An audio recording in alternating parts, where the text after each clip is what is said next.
আল্লাহ তুমি আমাকে তুলি নিলা না আমার ছেলে আমরা তো বলছি আল্লাহ তুমি এমনই কাজ করলা।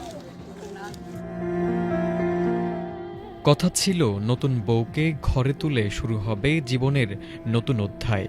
কথা ছিল বৌভাতের আনন্দে মুখর হবে পুরো বাড়ি। কিন্তু কে জানত সেই আনন্দের রাতেই থেমে যাবে ২২ বছরের আহমেদ আনাস বাপ্পির জীবন। কুষ্টিয়ার দৌলতপুর উপজেলার হোগলবাড়িয়া ইউনিয়নে ঘটে গেল এমনই এক হৃদয় বিদারক ঘটনা। গত বৃহস্পতিবার বিকেলে আনুষ্ঠানিকভাবে নববধূ সাইরা খাতুনকে নিজের বাড়িতে তুলে আনেন আনাস। পরদিনের বৌভাত ঘিরে চলছিল শেষ মুহূর্তের প্রস্তুতি।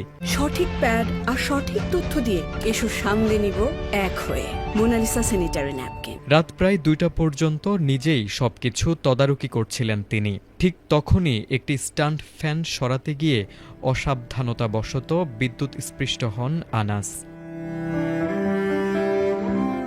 পরিবারের সদস্যরা দ্রুত তাকে উদ্ধার করে কুষ্টিয়া সদর হাসপাতালে নিয়ে যান, কিন্তু শেষ রক্ষা হয়নি। কর্তব্যরত চিকিৎসক তাকে মৃত ঘোষণা করেন।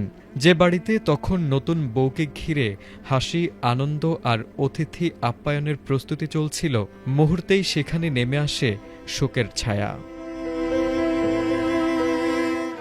জীবনের কত স্বপ্ন যে এক মুহূর্তে থেমে যায়, আনাসের এই মৃত্যু যেন তারই নির্মম উদাহরণ।